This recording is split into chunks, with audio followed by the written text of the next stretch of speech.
Hello, नमस्कार, आदाब, सत श्री अकाल और अस्सलाम वालेकुम। मैं हूं मोहम्मद अहमद काज़मी, लेकर आया हूं आपका पसंदीदा कार्यक्रम आपके रूबरू।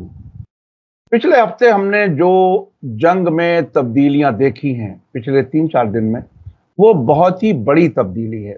दुनिया के फौज के एक्सपर्ट, जंगों के एक्सपर्ट्स उसे बिल्कुल नए नए इजाफे के तौर पर देख रहे हैं। जिस तरह से इजराइल ने लेबनान में खास तौर पर हिजबुल्लाह को टारगेट करते हुए उनके पेजर्स को एक तरह से धमाकों से उड़ा दिया और बहुत ही विचलित करने वाली तस्वीरें हमारे सामने आई हैं। उसके बाद हिजबुल्लाह के लीडर हसन नसरुल्लाह ने कहा कि हमारी हिम्मत नहीं टूटी है और हम इसी तरह से फिलिस्तीनियों को सपोर्ट करते रहेंगे, हम उससे पीछे नहीं हटेंगे।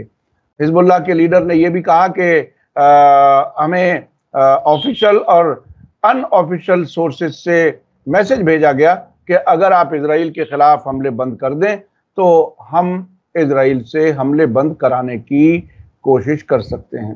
तो ये एक बिल्कुल नया सिनेरियो है। इसमें जो पिछले 31 जुलाई के बाद, 30 जुलाई के बाद हिजबुल्लाह और ईरान की तरफ से बड़े जवाबी हमलों की बात कही जा रही थी, अब उसमें कुछ ऐसा लगता है कि कुछ नई तब्दीली सामने आएगी, या क्या यह प्रोवोक किया जा रहा है कि उनके पास और नई टेक्नोलॉजी क्या है वो इस्तेमाल करें ताकि उसके जवाब के बारे में इजराइल सोचे। नेतन्याहू अब तक ऐसे इशारे दे रहे हैं कि लेबनान के खिलाफ बड़ी जंग छेड़ना चाहते हैं, जंग का दायरा बढ़ाना चाहते हैं। अमेरिका में इलेक्शन है, वो कहते हैं कि आप ये लेबनान पर हमला ना करो। बंद कमरों में वो क्या कुछ कहते हैं किसी को मालूम नहीं है। इस सब पर बात करने के लिए मेरे साथ खास मेहमान हैं, सीनियर जर्नलिस्ट जॉन दयाल साहब, जो कई मुल्कों में विदेशी पत्रकार के तौर पर काम कर चुके हैं, कई जंगें कवर कर चुके हैं, एक बहुत बहुत लंबा एक्सपीरियंस और एक्सपोजर है दुनिया के मामलात को समझने का। जॉन दयाल साहब, वेलकम है आपका मीडिया स्टार वर्ल्ड को। आपने वक्त दिया उसके लिए बहुत बहुत शुक्रिया। आप ये बताइए कि ये जो नई तब्दीली, नया फेज जिसे कह सकते हैं जंग का, इसको आप किस तरह से देख रहे हैं? 12वां महीना है, 1 साल पूरा होने को आ रहा है, गाजा तकरीबन तबाह हो चुका है। गाजा से ऐसी रिपोर्टें भी आ रही हैं कि कहीं कहीं बच्चों के स्कूल उन्हीं मलबे में ही शुरू किए जा रहे हैं, नॉर्मल एक्टिविटी शुरू करने की कोशिश है। इजरायली एक्सपर्ट्स का कहना है कि जैसे ही कुछ शहर से हमने विड्रॉ किया, हमास ने फौरन कंट्रोल कर लिया। लेकिन इधर लेबनान के खिलाफ, खास तौर पर हिजबुल्लाह के खिलाफ जो ये कार्रवाइयां हो रही हैं, इसे आप कैसे देखते हैं? साथ साथ ही यमन और इराक की तरफ से फौजें भेजने की तैयारियों की भी इत्तला है। यानी इराक के जो हर्जल शाबी और यमन के हूथी, वो तो सरकार में है, वो फौजी भेजने की बात कर रहे हैं कि जरूरत पड़ी तो हम लेबनान में हिजबुल्लाह की मदद के लिए फौजी भेजेंगे। आप कैसे देख रहे हैं इस सारे हालात को? पहली बात तो है कि टेलीफोन्स, मोबाइल, पेजर्स, इनमें जो धमाके हुए हैं, इससे काफी लोग हताहत हुए, मरे हैं, बहुत तादाद में घायल हुए हैं, छोटी उम्र के, बड़ी उम्र के, ज्यादातर सिविलियंस। ये जो दहशत फैलाने का वेपन है, और इसको अगर आप जोड़ते हैं अनमैन्ड फ्लाइंग व्हीकल्स, तो ये जंग अब पूरी दुनिया की जंग बन रही है। ना मैं, ना आप, ना हमारे प्रिय नेतागण, ना दुनिया का कोई भी जवान आदमी, औरत, बच्चा सेफ नहीं है जिसके हाथ में कोई भी वाईफाई से चलता हुआ इक्विपमेंट हो। मेरा लैपटॉप, मेरा मैक, फोन्स, पेजर्स, मैं तो पेजर इस्तेमाल नहीं करता हूँ, और भी बहुत चीजें इलेक्ट्रॉनिक की होती है जिनका हमको पता नहीं होता है। कार खोलने की जो चाबी होती है, कार में बम तो रखा जा सकता है, मगर जब चाबी खुद ही बम है तो कार में बम रखने की क्या जरूरत है? जो भी चीज इलेक्ट्रॉनिक से चलती है, रिमोट से चलती है, वो किस तरीके से एक्सप्लोर हो रही है, अभी तो आया नहीं कि क्या उसमें बारूद भरा गया था, या उसी में जो बैटरी होती है उसको शॉर्ट करके एक्सप्लोड कर दिया गया हो। टेलीफोन की, मोबाइल की बैटरीज कभी कभी फट जाती हैं ओवर चार्जिंग से, सीलन से, दबाव से। क्या उसी को, तकनीक को आगे बढ़ाया गया है। अभी तक पेगासस से, और आप कहते थे चीन में चिप से लोग सुन सकते थे हमारी बातें। हम जब सो रहे हो घर की फोटो ले सकते थे, टेलीफोन को दूर से चालू कर सकते थे। वो तो सब था, और उसके खिलाफ जो भी बचत हो सकती थी की जाती थी। टेलीफोन को ऑफ ही कर दीजिए आप।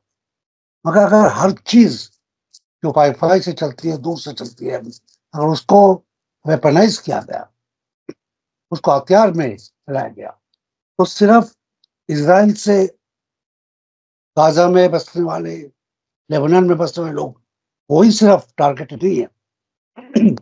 हिंदुस्तान में, अमेरिका में, जहां पे भी ये बिकते हैं, बनते हैं, वो टारगेटेड हो सकते हैं किसी भी सरकार से। इसराइल की तो एक सरकार है ना, अमेरिका की है, ईरान की है, और सरकारें हैं। एक तकनीक जब आ जाती है बाजार में, तो हर एक को मिल जाती है, एक तरीके से कहा जाए तो। और हिंदुस्तान में भी आ गई होगी, पेगासस यहाँ पे आया गया था, और भी चीन की और इसराइल की चीजें आती हैं यहाँ पर, तो ये भी आ गया होगा, क्या पता लगता है। ये तो पहली बात है। दूसरी बात भी इतनी खतरनाक है, इसराइल के पास इतने लोग नहीं है। अगर आप कह भी देते हैं कि तकनीक है, तो इतने लोग नहीं है कि एक फैक्ट्री इसी बात पे खोली जाए कि दूसरे देशों से मोबाइल खरीदे जाए और उसमें बारूद भरी जाए। बड़ा टाइम कंज्यूमिंग हो जाता है। तो कहाँ पे हुआ ये? कौन कौन सी कंपनियां, कौन कौन से देश, कौन कौन सी सरकारें इसमें मिली है?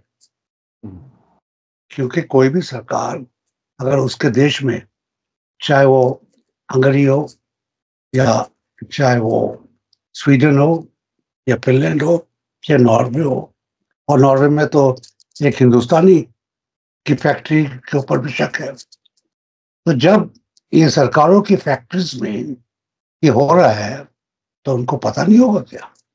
आप एयरपोर्ट से घुसते हैं, और खासकर आजकल फॉरेन कंट्रीज में, तो एक्सरे तो होता ही होता है।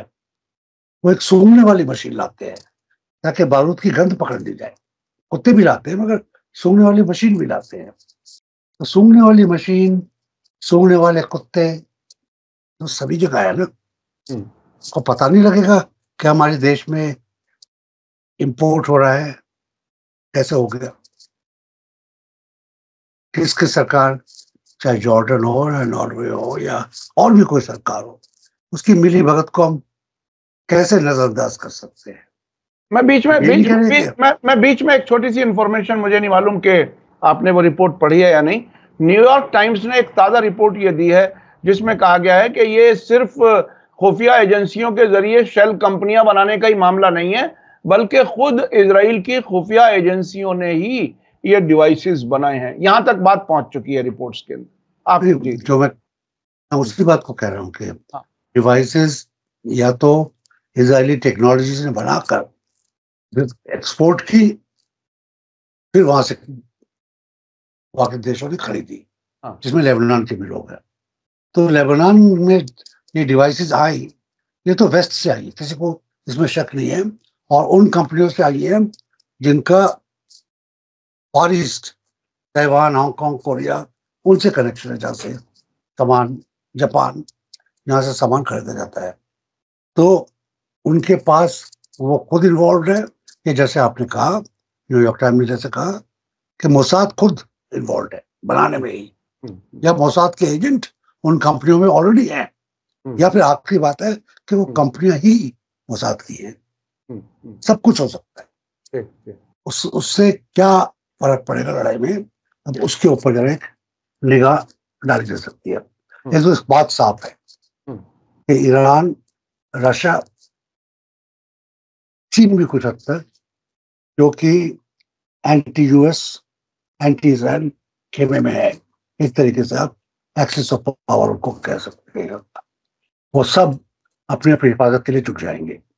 हर टेलीफोन पे तहकीकात होगी, हर ऐसी चीज पे तहकीकात होगी, लैपटॉप वगैरह, कि उसमें कुछ ना भरा हुआ हो। क्योंकि अगर आज अचानक इसराइल ने इतना बड़ा कांड कर दिया तो 1 साल से 2 साल से 3 साल से तो इन्वेस्ट इसकी रिसर्च चल रही होगी, साइंटिफिक रिसर्च चल रही होगी, चीजों को छोटा से छोटा करके कैसे छुपाया जा सकता है वो चल रहा होगा। अब इन सब देशों को एक तरीके से देखना पड़ेगा कि क्या हो रहा है।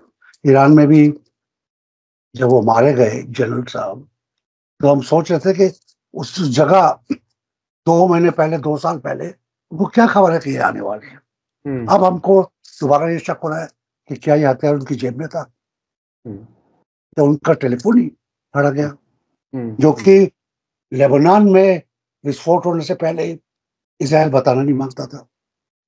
क्योंकि अगर उस वक्त बता देता कि हमने उस कमरे में सेंध नहीं लगा रखी है, हमने जनरल साहब की जेब में सेंध लगा रखी है, तो आज लेबनान में कांड नहीं होता। तो ये चीजें एक के बाद एक परत खुलती रहती है और हम लोग देखते रहते हैं। तीसरी बात कि क्या इतने बच्चे मारे गए, इनमें भी जवान बच्चे मारे गए, कहते कम से कम 20 हमारी है, एडमिट हो रहा है, शायद ज्यादा तादाद में हूँ। उसकी जो दूसरी एजेंसीज हैं जिनका मैं मानता नहीं कि वो दोस्त हैं पैलेस्टीनियंस की, वो एजेंसीज भी खिलाफत करती है पैलेस्टीन की, इजराइल की दोस्त हैं, उनके कहने के हिसाब से तो सैकड़ों में लोग मारे जा चुके हैं। तो यह तो देखने की बात है। मगर क्या इन हमलों से, क्या जनरल्स की मौत से या कमांडर्स की मौत से पैलेस्टीनियंस का, हमास का, हिजबुल्लाह का हौसला पस्त होगा क्या? उनका हौसला क्या टूट जाएगा? क्योंकि इसराइल भी और हिजबुल्लाह भी और हमास भी और हिंदुस्तानी भी फौजें लड़ती हैं असला से, बारूद से, हथियार से, मगर उससे ज्यादा लड़ती हैं हौसले से, उससे ज्यादा लड़ती है हमारा कॉज, जो हम जिस चीज की लड़ रहे हैं हमारे लिए कितना कीमती है। क्या हमारी जान से कम कीमती है तो हम भाग जाएंगे, क्या हमारी जान से ज्यादा कीमती है हम तो मर जाएंगे, मगर हमारे बच्चे जीते रहेंगे, उनके बच्चे जीते रहेंगे, हमारी नस्ल जीती रहेगी। या उस नस्ल को बचाने के लिए अपनी जान कुर्बानी करना, छोटी चीजें बड़ी चीजें, फौजें जीतती है हमेशा से। ये बाबा आदम तो नहीं, मगर आप कह सकते हैं इब्राहिम के जमाने से हौसले से जीतती है। ये हम सब मान के चलते हैं। आदमी मर जाते हैं, कत्ल हो जाते हैं, आप जानते हैं कितने बड़े लड़ाइयों में अकीदों में इनका जिक्र हुआ है और हिस्टोरिकल बुक्स में जिक्र हुआ है, बाइबल में जिक्र हुआ है, यहूदियों की खुद की किताबों में जिक्र हुआ है। लोग जीतते हैं, कौमें जीतती हैं हौसले से। क्या वो हौसला इन्हों में बरकरार है? ये और जिस तरीके से ये लोग लड़ रहे हैं, कह रहे हैं, आवाजें आ रही हैं अभी लेबनान से, हम पीछे हटने वाले नहीं हैं। हम भी अपने वक्त में अपनी ताक लगा के क्या कर सकते हैं आपको दिखाएंगे। ये एक बात है। जी जी जी, जॉन दयाल साहब, मैंने जब ये पेजर वाला हमला हुआ उसके नेक्स्ट मॉर्निंग ही बेरूत से बात की थी। वहाँ एक हिंदुस्तानी है, उनसे अक्सर मैं इंटरव्यू करता हूँ। उन्होंने 2-3 चीजें बताई थी। एक तो ये कि लोगों में खौफ नहीं है। नंबर 2, आम लोग अस्पतालों में लाइन लगा करके खड़े हुए हैं ब्लड डोनेट करने के लिए। और जो कुछ लोग कहीं कहीं हिजबुल्लाह को क्रिटिसाइज करने वाले भी थे, वो भी सब मुत्तहिद हो गए हिजबुल्लाह के साथ इस हमले के बाद। और जिस तरह से हिजबुल्लाह के लीडर हसन नसरुल्लाह ने भी ये बात कही है कि इस वाकये के बाद जो यूनिटी नजर आई है अब लेबनानी लोगों में, वो बहुत ही एग्जाम्पलरी है। तो इसमें हौसला तो हारते हुए वो नजर नहीं आ रहे। अच्छा, अब जो मैं ये समझना चाहता हूं एक वॉर कवर करने वाले जर्नलिस्ट से, वो ये कि यमन से, इराक से ये ऐलान हो चुका कि वो अपने लड़ाके, अपने ट्रेंड फौजी लेबनान भेजेंगे। कहीं कहीं एक ये भी ऐलान आया था यमन की तरफ से कि वो इजराइल के खिलाफ जमीनी जंग के लिए अपने फौजी भेजेंगे। शायद वो गोलान हाइट्स की तरफ से इशारा हो। आपको क्या लगता है कि क्या उस तरफ जंग जाएगी? जंग जाने के लिए जमीन पर फौजों का होना जरूरी नहीं है। यमन या लेबनान या और भी जो पैलेस्टीनियंस के दोस्त हैं, अपने घर से बैठे हुए रॉकेट भेज सकते हैं। मैंने पहले भी कहा था कि जो हथियार इन गरीबों पे उठाए जा रहे हैं, उतने हथियार शायद उससे अच्छे बाकी लोगों के पास भी होंगे, वो जानता नहीं हूँ, मगर कम से कम रॉकेट और ड्रोन तो है सबों के पास। और इसराइल का सेकंड फ्रंट इसराइल के खिलाफ खोलने के लिए जमीन के ऊपर टैंक चलाना जरूरी नहीं है आज के जमाने में। 40 साल पहले जब बड़ी लड़ाइयाँ वहां पे होती थी तो टैंक में जाना जरूरी हो जाता था, टू होल्ड द लैंड, जमीन पे ऊपर कब्जा करना, जमीन के रास्ते खोलना। अब उसकी जरूरत नहीं है। कोई रॉकेट के सामने क्या रास्ता है? 7 अक्टूबर को दिख ही गया था, कोई रास्ता नहीं है। तो आज की तारीख में अगर यमन चाहे तो आधे घंटे में 4 रॉकेट दाग कर बता सकता है कि अब क्या करने वाला है, और फिर 4 के बाद 40 से 400 सब हो सकता है, इसमें कोई बात नहीं है। यहीं से दूसरी बात जो आती है, ये ये टेलीफोन बम के बाद इसराइल के पास दुनिया को बताने के लिए कि हम भी इंसान हैं, इंसानियत की कदर करते हैं, जिनीवा कन्वेंशन की कदर करते हैं, रेड क्रॉस की कदर करते हैं, नियतों पे हथियार नहीं उठाते हैं, कुछ कहने को रहेगा क्या उसके पास? नहीं रहे। उसके दोस्तों के पास कि इसराइल अपनी जान के लिए लड़ रहा है, अपनी हकीकत के लिए लड़ रहा है, उसको ये कोई मानेगा क्या? ये खूनी जालिम, क्या अंग्रेजी या उर्दू में गालियां ही नहीं है इनको बताने के लिए, इनको डिस्क्राइब करने के लिए। इनको बेस्टियल कह दीजिए, जानवर की तरह दरिंदा कह दीजिए, वो कोई गाली हुई सर उस आदमी के लिए जो बम में 20 बच्चों को मार डालता है? कोई गाली नहीं होगी। वो तो इसको तमगा बनाने की कोशिश करेगा। मगर जो उसके साथी हैं, जो उसके दोस्त हैं, जो उसको इस बूते पे हथियार दे रहे हैं, ये गरीब आदमी है तो लोग मारने को तैयार है और हम उसको बचाने आए, उनके पास बोलने के लिए, अपनी शर्म छुपाने के लिए कुछ रहेगा? मैं उस बात को भी एक देखता हूँ। पहले भी हम बहुत कह चुके हैं कि इस लड़ाई में इसराइल की कोई पब्लिक इमेज तो थी नहीं, दुनिया की आंखों में उसको इसकी इज्जत नहीं थी, उसको इंटरनेशनल क्रिमिनल कोर्ट ने पर ये खास खुलासे से साउथ अफ्रीका की जो अपील है कोर्ट के अंदर, उसमें तो एक बात कट कट कट कट करके पूरी बारीकी से लिखी गई है। तो इसमें मगर आज के बाद इजराइल को अपनी तरफ से कोई सफाई पेश करने के लिए कुछ मिलेगा नहीं। उसको जिसको अंग्रेजी में कहते हैं फिग लीव, अंजीर के 2 पत्ते भी नहीं मिलेंगे अपनी शर्म छुपाने के लिए। ये बहुत ही अहम पहलू है। एक वीडियो आई है सर कल सामने, जिसमें जेनिन में इजरायली फौजियों ने कार्रवाई के बाद बिल्डिंग की छत से जूता पहने हुए पैर से धकेलते हुए डेड बॉडीज को नीचे गिराया छतों से। वो वीडियो सामने आई है और दुनिया ने देखा उसको। और फिर भी इजराइल को बहरहाल मजलूम कहने वाले लोग आज भी हैं। और जिस तरह से अपने आप को इतनी बड़ी तादाद में लोगों का कत्ल करने के बाद अपना विक्टिम कार्ड जिस तरह से इजराइल खेल रहा है, वो अभी भी उसी तरह से जारी है। अच्छा, अब मैं कुछ ये समझना चाहता हूं कि पिछले दिनों भारत के फॉरेन मिनिस्टर सऊदी अरब गए थे, जहां जीसीसी फॉरेन मिनिस्टर्स की मीटिंग थी और उसमें इस जंग के सिलसिले में भी कोई बात हुई और सीज फायर के हक में बातें हुई।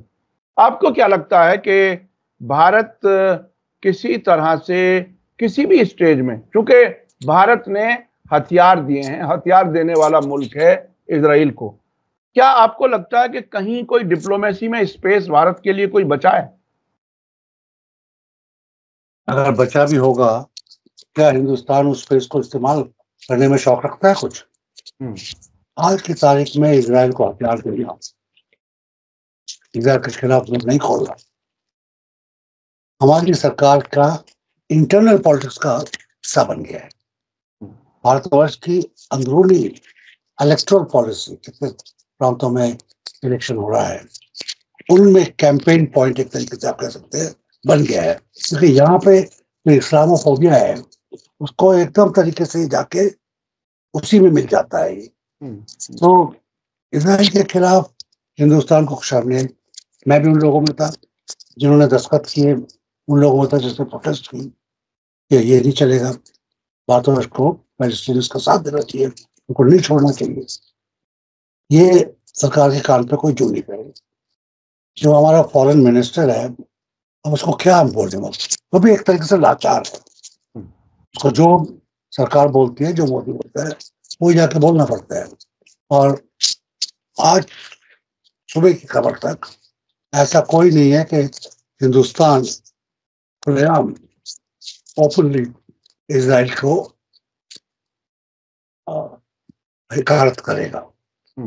वो इजराइल की तरफदारी ही करेगा, यही कहेगा कि इजराइल को अपना बचाव करने का हक है। वो यही कहेगा कि 7 तारीख को पहला हमला हमास ने किया। इसके आगे ये जरूर कर सकता है, क्योंकि मोदी कहते रहते हैं कि उज्बेकिस्तान में, ये यूक्रेन में, रशिया में, सब जगह वो शांति लाने की कोशिश कर रहे हैं। उन्होंने अभी अपना आदमी लेबनान और गाजा तक ले गए। फॉरेन मिनिस्टर तो क्या, एक स्पेशलिस्ट एम्बेसडर को भी नहीं भेजा है।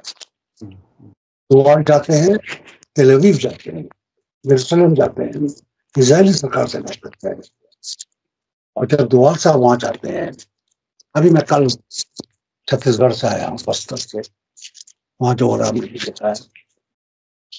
तो जब दोवाल साहब जाते हैं, वो इंटेलिजेंस तो शेयर करते ही हैं, खरीदो फरोख्त के लिए क्या क्या माल सुपर बाजार में रखा हुआ है वो भी देखने जाते हैं। और जब आप आखिरी बारी गए होंगे, शायद उन्होंने इन चीजों को भी देखा हो। जैसे मैंने कहा था, ये टेलीफोन फटने वाली घटना हर सिटीजन ऑफ द वर्ल्ड, हर अंतरराष्ट्रीय कैपिटल में हलबली मचा रही है। कुछ लोग इसको खरीदने के चक्कर में फंस गए हैं, कुछ लोग इससे कैसे बचा जाए उसके चक्कर में।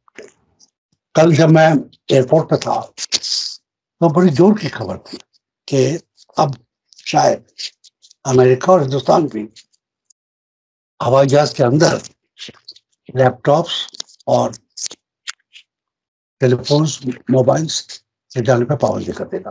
अभी तक तो पाबंदी थी जो आप लगेज लोड कर रहे हो उसमें ले जाने की, अब इसमें भी ले जाने की पाबंदी लगा देगा।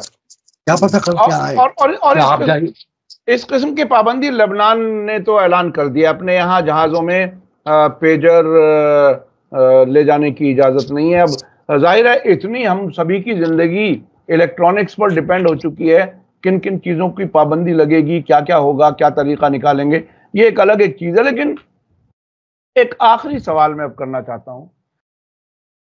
31 जुलाई के बाद से अब तक ईरान और हिजबुल्लाह बड़े हमलों की धमकियां देते रहे हैं। बहुत से लोग बेचैन हो जाते हैं जब कोई हमला नहीं होता, इंतजार करते करते पूछते रहते हैं कि शायद ये धमकियां ही देते रहेंगे, आखिर क्या है, ये हजारों धमकियां दे चुके और वो इजराइल आता है और मार के चला जाता है। अभी पिछले 3-4 दिनों में जो कुछ हुआ, शायद ये आवाज फिर उठेगी। आपको क्या लगता है कि ये धमकियां कितनी रियल हैं और कितनी आर्टिफिशियल हैं? एक एक्सपर्ट के तौर पर आपकी क्या ओपिनियन है? एक ही जवाब है। जब हिजबुल्लाह ने कहा कि हमने रॉकेट फेंके थे और उनको जहां टारगेट किया था वहां फटे, हिजबुल्लाह ने बताया नहीं था क्या टारगेट था। आज की तारीख तक इजराइल ने भी नहीं बताया है। अभी भी चुप्पी है कि वो रॉकेट लगे तो कहां लगे। अगर कहीं नहीं लगे तो इजराइल दूसरे दिन रॉयटर को, CNN को बुला के दिखा देता, गड्ढा भी नहीं हुआ। कहीं तो लगे हैं, क्या न्यूक्लियर पे लगे हैं या और किसी चीज पे लगे हैं, या किसी जर्नलिस्ट की फैमिली साफ हो गई, कौन जानता है कि किस चीज पे लगे। तो टाइमिंग इजराइल भी अनाउंस करके नहीं बोलता तो ईरान क्यों बोला, क्यों उससे एक्सपेक्ट करें कि वो बदला ले अगले ही मिनट, ताकि जब इजराइल तैयार हो तब बदला ले। अच्छा, आपने मीडिया का जिक्र किया, जर्नलिस्ट को हिट करने का जिक्र किया। सैकड़ों जर्नलिस्ट गाजा में मारे जा चुके, कई टेलीविज़न चैनलों पर पाबंदी लग गई कि वहाँ कवर ना करें। खुद इजरायली मीडिया पर पाबंदी है। उस दिन जब हिजबुल्लाह ने हमला किया था तो मीडिया इमरजेंसी एक तरह से उसकी रिपोर्ट टेलीग्राफ लंदन ने दी थी। अब भारत के मीडिया का जो अक्टूबर में रुख था, बिल्कुल शायद एक हफ्ते में तबाह हो जाएगा सब कुछ। अब जो भारत का मीडिया है, जो कुछ आपको क्या लगता है, कोई तब्दीली है, कोई रियलिज्म है, या वो भोंपू ही बने रहे? क्या क्या कुछ है भारत के मीडिया में इस जंग से मुताल्लिक? कैसी कवरेज हो रही है, आप कैसे देख रहे हैं? आज की तारीख में जिनको हम अच्छा अखबार कह सकते हैं, हिंदू या मलयालम माध्यम, उनका भी कोई कॉरेस्पॉन्डेंट ना लेबनान में है, ना दामास्कस में, ना तेहरान में है, टर्की में है दो चार। मगर हमारी लोकल रिपोर्टिंग तो आंखों देखी नहीं हो रही है। हमारी लोकल रिपोर्टिंग एपीसी हो रही है, एफपी से हो रही है, बीबीसी हो रही है, रॉयटर्स से हो रही है। दूरदर्शन और ऑल इंडिया रेडियो कुछ नहीं कर रहे, एएनआई भी कुछ नहीं कर रहा है। और करता भी तो ये सब सरकारी एजेंसीज है। भारत सरकार जो छापे, जो बोले, उसी को कवर करता है। तो हिंदुस्तान का हम लोग भी जो थोड़ी बहुत खबर ले लेते हैं दूसरों को फोन करके। आपने बताया था, आपने बेरूत फोन किया, हम भी या फोन करते हैं, किसी से बात कर लेते हैं, या उन्हीं का टीवी देखते हैं सुबह 4 बजे उठ के, या 2 बजे, कई बार तो 2 बजे। तो खबरें तो हमको सेकेंड हैंड मिल रही है, ज्यादातर उन सोर्सेस से मिल रही है जो प्रो इजराइल है, सामा बांध रहे हैं वो इजराइल के फेवर में। इक्का दुक्का जब छापते भी हैं तो उन्हीं बात को कहते हैं जिसको डिनाई नहीं कर सकते। अमेरिकन यूनिवर्सिटीज में डेमोन्स्ट्रेशन हुए, लाखों की तादाद में बच्चे बाहर आए, उसको तो छुपा नहीं सकते क्योंकि वो अमेरिकन भी वोट कर रहे थे, तो उसको तो बता दिया। मगर बाकी बातें वही बता रहे हैं कि क्या जो इजराइल बोल रहा है, इतने मार दिए, इतने मार दिए, इतने मार दिए, इतने मार दिए। ये जो साइकोलॉजिकल वॉरफेयर है उसमें हिंदुस्तान अपने आप आंखें खोलकर उनके साथ हो गया है। हम लोगों को सच बताने के लिए हिंदुस्तान के रहते हुए, अंदर रहते हुए कोई नहीं है। इजराइल का साथ दे रहा है और वो वही बात कह रहे हैं जो इजराइल बोलना चाहता है या बताना चाहता है। बहुत बहुत शुक्रिया जॉन दयाल साहब, आप हमें वक्त दे देते हैं, उसके हम शुक्रगुजार हैं। अपने दर्शकों से मैं बताऊं कि आपके जॉन दयाल साहब के जो तजर्बात हैं, जितनी दुनिया को देखा है, और अब भी वो मुसलसल फॉलो करते रहते हैं सारे डेवलपमेंट्स। जैसा कि अभी बताया कि रात में कभी कभी 2 बजे उठ करके टेलीविज़न देखते हैं उन मुल्कों का, चूँकि टाइम का डिफरेंस होता है। तो ये मुसलसल खबरों से जुड़े रहना, अपने तजर्बात से उन चीज़ों को कनेक्ट करके और आप तक पहुंचाने में बहरहाल हमारी वो मदद करते हैं। बहुत बहुत शुक्रिया। इसी के साथ आपको ये वीडियो कैसा लगा कमेंट्स में ज़रूर लिखें, और हम फिर जॉन दयाल साहब से फिर बात करेंगे, आप तक फिर बात पहुंचाएंगे उनकी। इसी के साथ मुझे दीजिए इजाज़त। धन्यवाद, शुक्रिया। जय भारत, जय हिंद। मीडिया स्टार वर्ल्ड के और वीडियो देखने के लिए हमारे चैनल को सब्सक्राइब करें और सीधे नोटिफिकेशन पाने के लिए बेल आइकन दबाएं। और अगर हमारी खबर सच्ची और अच्छी लगे तो अपने व्हाट्सएप, इंस्टाग्राम, फेसबुक और ट्विटर अकाउंट पर जरूर शेयर करें।